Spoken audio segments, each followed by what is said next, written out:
Would I approve waterboarding? You bet your ass I would. In a heartbeat. And you know what? If it doesn't work, they deserve it anyway for what they're doing. But it works.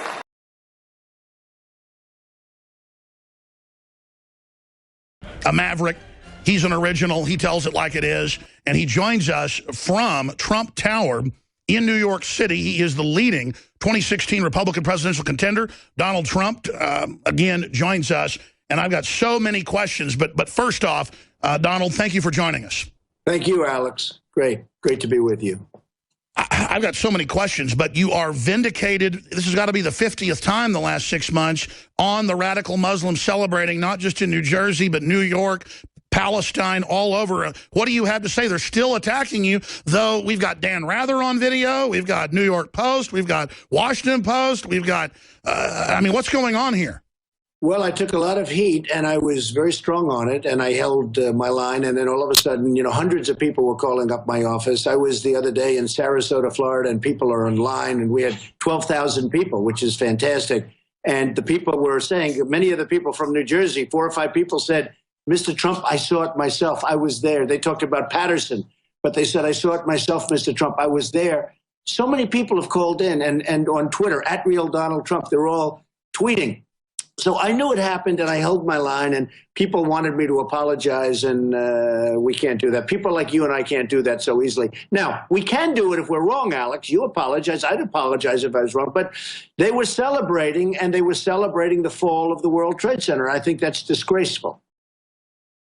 It has been more than 16 years since a civilian working for the Navy was charged with passing secrets to Israel.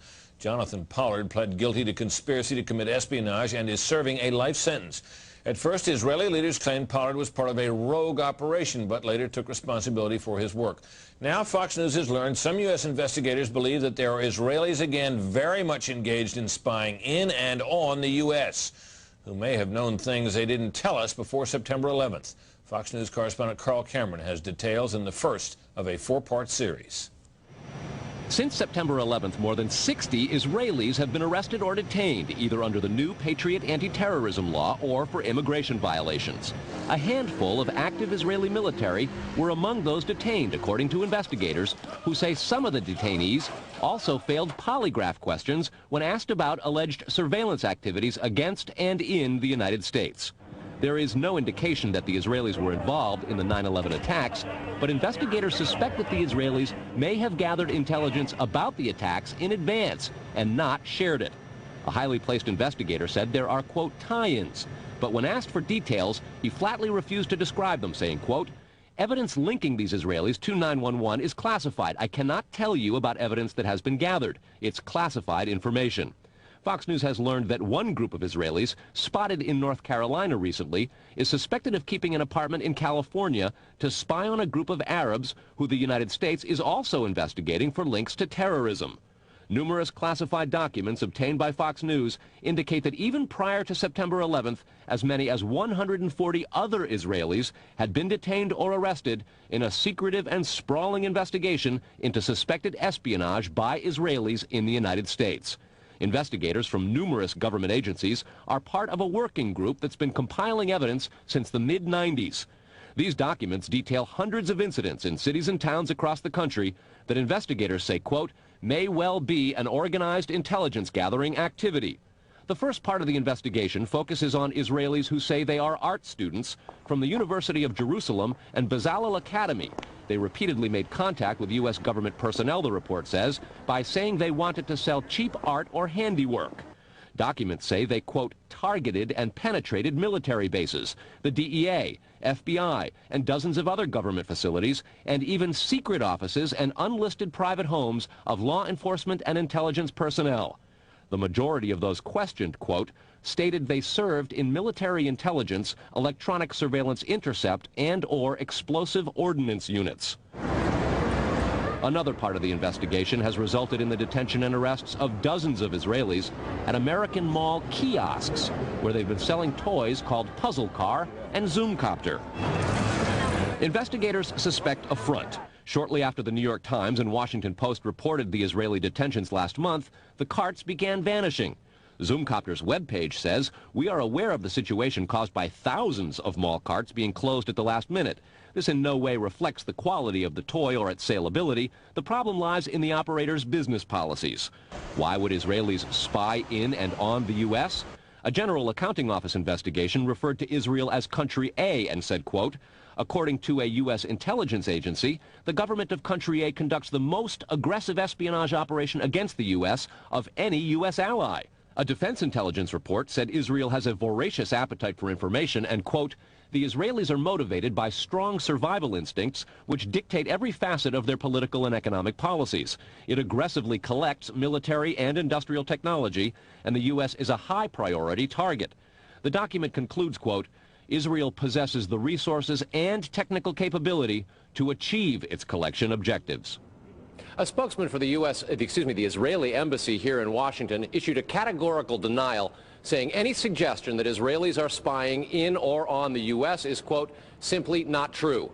There are other things to consider, and in the days ahead, we will take a look at the U.S. phone system and law enforcement's methods for wiretaps, and an investigation into the possibility that both have been compromised by our friends and allies overseas. Brett? Carl, what about this question of advanced knowledge of what was going to happen on 9/11? How clear are investigators that some Israeli agents may have known something? Well, it's very explosive information, obviously, and there's a great deal of evidence that they say they have collected, none of it necessarily conclusive. It's more when they put it all together. A bigger question, they say, is how could they not have known? Because, of course, other spy rings have been caught in the US in the last decade, most notably the so-called dancing Israelis who were arrested shortly after 9/11. They were seen celebrating the collapse of the Twin. Warned by the Israeli government to take the day off on 9/11. And also the alleged art student spy ring, which was rounded up in 2002. And they, again, were supposedly Israeli Mossad agents. Now, both of these spy rings weren't prosecuted. And in fact, the stories have been quietly removed from things like Fox News websites and things. And the spies, or alleged spies, were just quietly deported back to Israel. There was no political hoo-ha. There was no media hoo-ha.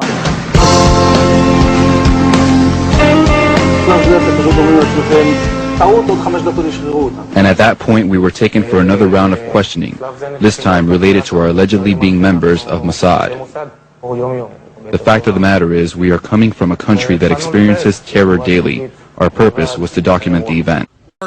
Palestine, all over. What do you have to say? They're still attacking you, though we've got Dan Rather on video, we've got New York Post, we've got Washington Post, we've got, I mean, what's going on here? Well, I took a lot of heat, and I was very strong on it, and I held my line, and then all of a sudden, hundreds of people were calling up my office. I was the other day in Sarasota, Florida, and people are in line, and we had 12,000 people, which is fantastic. And the people were saying, many of the people from New Jersey, 4 or 5 people said, "Mr. Trump, I saw it myself. I was there." They talked about Patterson, but they said, "I saw it myself, Mr. Trump. I was there." So many people have called in, and on Twitter, @RealDonaldTrump, they're all tweeting. So I knew it happened, and I held my line, and people wanted me to apologize, and we can't do that. People like you and I can't do that so easily. Now, we can do it if we're wrong, Alex. You apologize. I'd apologize if I was wrong. But they were celebrating, and they were celebrating the fall of the World Trade Center. I think that's disgraceful. It is, and that same week you were reporting on that fact, we had 2 different international football games, soccer games, with the Turkish fans and others during the moment of silence for the dead people in Paris chanting Allah Akbar and booing. So did that not happen too? Well, that happened in every